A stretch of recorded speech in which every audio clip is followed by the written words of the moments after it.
जय भगवती। बगलामुखी उपासना में जप के समय कुछ सावधानी बरतनी चाहिए।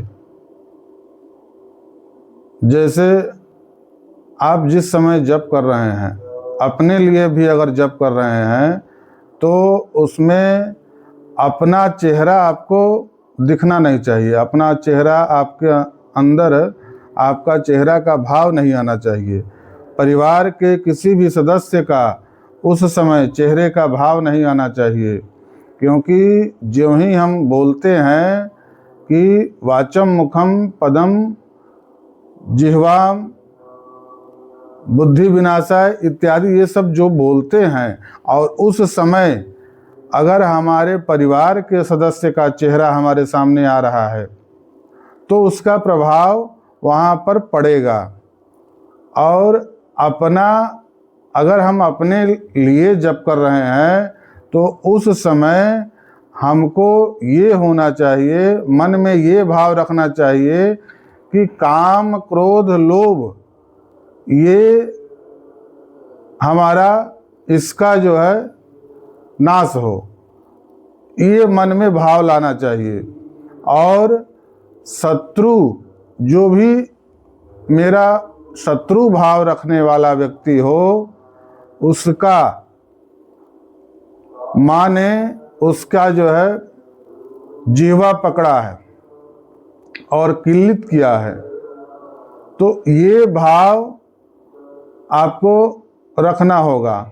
अगर आप किसी जजमान के लिए करते हैं और आप जजमान का सूरत, उसका चेहरा बार बार आपके सामने आता है, तो वह जजमान का ही नुकसान होने लगेगा। तो जप करते समय आपको ये ध्यान में रखना होगा कि जजमान का जो चेहरा है, जो सूरत है, वो आपके सामने बार बार नहीं आए।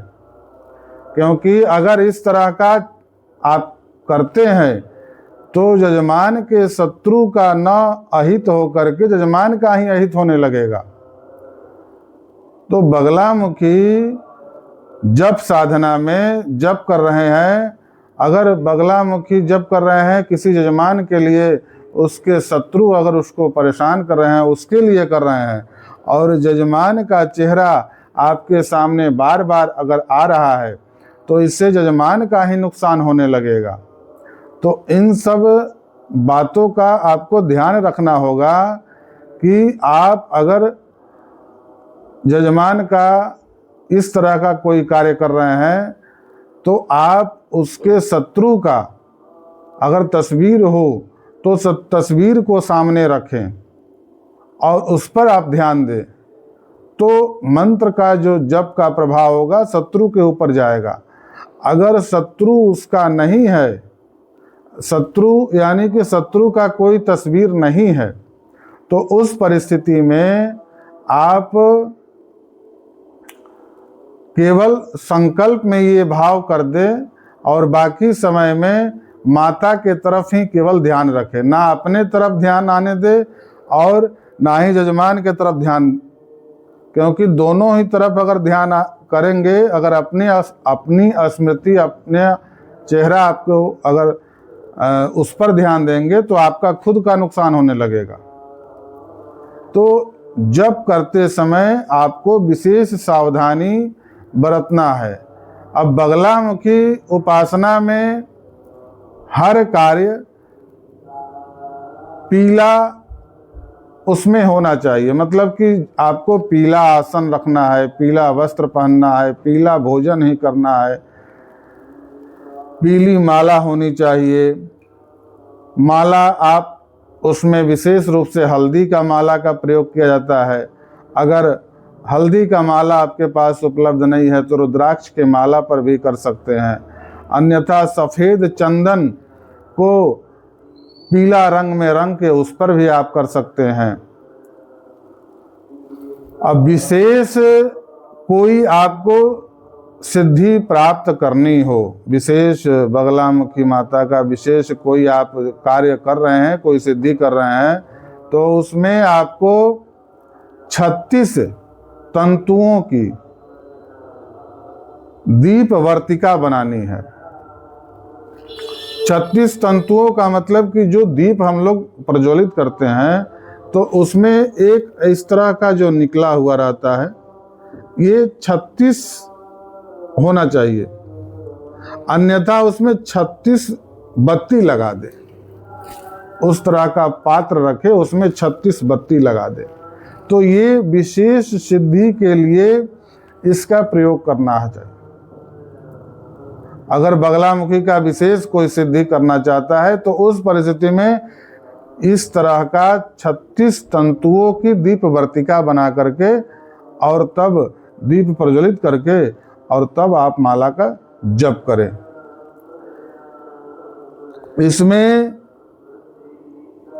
आपको कभी कभी होता क्या है कि जब आप जप करते हैं बगलामुखी का तो आपका मन भारी होने लगता है या आपको भय की अनुभूति होने लगती है या भिन्न भिन्न तरह की आपके साथ परेशानी आपको समझ में आने लगता है। तो उस परिस्थिति में आप घबराए नहीं।